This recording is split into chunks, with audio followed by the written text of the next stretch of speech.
Chael Sonnen, the bad guy. I mean, this guy notorious for just absolutely trolling the internet, so it's hard to take him serious, but he might have revealed something big about Jon Jones, something that actually makes sense, and something that when he revealed, I was surprised not a lot of people thought of this, but apparently Jon Jones might be injured. And now this is a rumor, so just to get this out of the way, I'm going to be explaining the rumor, but I am in no way saying that Jon Jones is injured. So anybody that's trying to say I'm trying to mislead, I'm telling you right now, Jon Jones, I don't know if he's injured, no one knows if he's injured, but I'm going to be explaining to you why people are believing Chael Sonnen, including myself, and maybe saying, hey, there might be something to this. And I'm also going to be giving some of my evidence to why I believe it's true, something that Chael Sonnen didn't mention, so please stay tuned. Also, at the back end of the video, as you guys know, we're going to be talking about Darren Till being removed from the UFC rankings. Is he cut? Did he leave? I'm going to be explaining all this. What's next for Darren Till if he's really gone? We're going to get into all that and more. Tomorrow, we're doing a Q&A. Big Q&A, and I want to give a rundown on this week, what's going on, what I plan for the channel. Thursday, as always, we do a Q&A every Thursday. Leave comments in the comment section below. Then on Friday, I'm going to be breaking down Jon Jones, Ciryl Gane, and what I think their game plan should be. I'm going to be breaking down how I think Jon Jones should win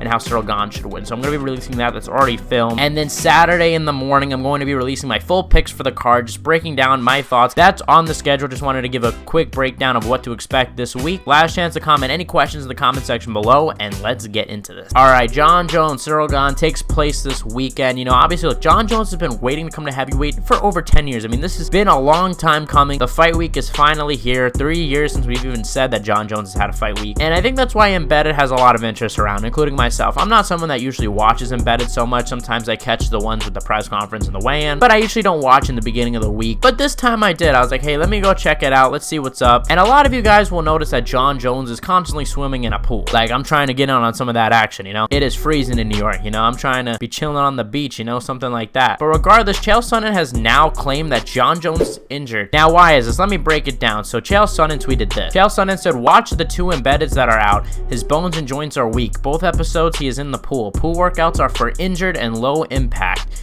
He is in recovery mode. Now, from what I just read from the replies, a lot of people seem to be clowning on him, basically not believing him at all. And look, honestly, I think there might be something to this. And when you look at the preparation of Jon Jones, having this knowledge definitely kind of shines new light onto this. Now, look, I get Jon Jones is coming to heavyweight, and we're probably not going to see a lot of footage. I think a lot of this is going to be an element of surprise, and I think we're going to find out how badly injured, if he is injured at all, on fight night. I think we'll be able to see from what he does, and specifically the wrestling, you know, I think that's what we're going to see. But something that did catch my eye was something he released last week, where Jon Jones was adding trips to his arsenal. Now, typically, Jon Jones usually gets takedowns from the fence or out in the open, but normally he doesn't really have these trips, so it was really cool to see him add things to his arsenal, probably from working with Henry Cejudo, or it could be something else. Now, I think a lot of you guys could assume that tripping somebody is a lot less taxing on the body than a regular takedown, and I wonder if, in order to get Ciryl Gane on the ground, Jon Jones knows his joints are weak and is saying, listen, I can't have this fight on the feet. We need to work on trips. We need to work on an easier way to get these takedowns. So I wonder if that's why now he is working on trips. Now, obviously, really shooting and going for takedown, this obviously requires a lot of strength in your arms, your legs, your whole body. So you can imagine how painful it is. And if this is true, Jon Jones would definitely be limited to how strong his takedowns will be. And especially when you're considering that he's going up in a weight class, that's not good to have these joint pains. Now, that's just another piece of evidence to me that makes it seem maybe he actually does have something wrong with him. Now, another thing that there is to consider is, of course, we know Jon Jones's history with steroids and PEDs. And joint pain is a symptom when either first taking steroids or getting off steroids. It's part of the withdrawal period. Now, I think either two things. Either maybe he hasn't took steroids in a very, very long time and he's clean for this fight, or maybe he was on steroids and now he's having some sort of joint pain because of the withdrawals, because obviously he's not going to be on steroids this close to the fight. It's questionable, especially with this new USADA rules that a lot of people don't even know about, that they're basically making it harder for people to get caught. Basically, the limit to how much steroids you can get caught using has changed. So that's why Jon Jones is saying, like, if you would have took his positive test results back then, they would no longer be positive because the rules have changed. Now, I'm not going to accuse Jon Jones. Like I said, this could just be also a long career. You know, we've seen a lot of wrestlers like Kamaru Usman. He obviously is notorious for having knee pain. You know, a lot of wrestlers, even Ben Askren, he suffered with this. And obviously, Jon Jones has had such a long career, over 10 years. Obviously, you would assume that stuff is going to catch up to him. He's like almost 36. So factoring all of that in, I wouldn't be surprised if this is true. And I think that people should take Chael Sonnen a little more serious, because this is actually a good point from him. And it's really good for cardio. I think Kamaru Usman everyone does that because his knees are messed up, he can't even run, but I'm just saying it's always a possibility because of Jon Jones's history. But let me know what you guys think. Do you guys think that there's any truth to Jon Jones being injured? Like I said, I'm not trying to clickbait you guys. I'm trying to actually list some evidence and facts to why this actually might be true. I hope you guys appreciate that, because I could have just sat here and told you Chael Sonnen said this and ended it there, but I didn't want to just end it there. I actually did some research trying to find other examples in his training where maybe he was taking shortcuts. So I'm just asking to leave a like and share, please. All right, Darren Till. Obviously, you guys know he has had such a bad string of luck in his last fights. I mean, the guy is on quite a losing streak. It feels like a lifetime ago that he was going up against Tyron Woodley as the young prospect. A lot of people building him up to be the next big thing. Obviously, he lost to Tyron Woodley, and from there, his momentum kind of went down. Since then, he's lost to Jorge Masvidal, moved up to middleweight, won against Calvin Gastelum, but then lost about every single fight at middleweight. He did have that moment where he dropped Robert Whittaker, but other than that, I mean, it's just been pretty bad luck for Darren Till. Now, obviously, his last fight, it was a pretty close one, but at the end of the day, DDP got the win. And a lot of people were saying, what's next for Darren Till? You know, there was a lot of thought. Is he going to fight down in the middleweight division? Is he going to go back to training with Hamzat, really work on his wrestling? Well, it turns out none of the above, because the guy is no longer with the UFC. He got removed from the rankings pool. All right, we're back. You know, it turns out we have an update on the Darren Till situation. I had to re-record this video, but Darren Till finally spoke out this morning to talk about it and revealed that he did not get cut from the UFC. In fact, that I was right. My original take in the video was that he probably was injured or something like that, and we're gonna read what's going on. Darren Till tweeted, "What's happening, everyone? Me, Dana, Hunter are still cool as fuck. I asked UFC to remove me just to sort some other shit for the foreseeable future. They happily agreed to release me out of my contract, which I appreciate. I'm not going anywhere. Got big plans to execute, and I'll be back." So interestingly enough, he asked the UFC to release him. He is no longer with the organization. He has some other stuff to do. Now, I'd assume that this has something to do with a string of losses. Maybe these string of losses have taken a toll to the confidence of Darren Till. I could definitely see that being a possibility, with Dana White recently saying that any UFC fighter doesn't want to fight these up-and-coming competition. I could definitely see Darren Till being like, hey, let me look at the PFL. I could make $1 million like some other former UFC fighters from beating a tournament with lesser competition. I mean, his teammate Brendan Loughnane is already in the PFL and already won the $1 million, so maybe it's just getting inspiration from him. I don't know. I really would not be surprised there. I think this is probably a good move for Darren Till. Someone like Darren Till, the PFL is a perfect option. I mean, to me, I think Darren Till should either move to welterweight or compete in another organization, and who knows, maybe he's going to compete in the PFL. I'm not really sure. He did say he had some other stuff to sort out, but to me, I kind of think it's just to compete somewhere else. I don't know what possibly there could be that he would just get released, you know? Like, what would there be? Like, I understand unranking him, but releasing him out of his contract is a little weird. But who knows? We'll see when we see Darren Till next fight. Maybe he'll fight this PFL season. I think he has a lot of injuries to work out, so I doubt we'll see him this season, but maybe in the next season of the PFL. The only thing I worry about is the PFL's consistent schedule. Can Darren Till actually fight that much? We've seen him pull out a lot in the recent years, so we're gonna have to see. Anyway, guys, I hope you guys enjoyed this video. Please leave a like on the video. Literally had to re-record this thing once I heard the news, so hopefully I meet this 10 a.m. deadline. I really gotta sweat to get this thing out. Anyway, guys, I hope you guys enjoyed this video. Please leave a like if you did, and I'll see you guys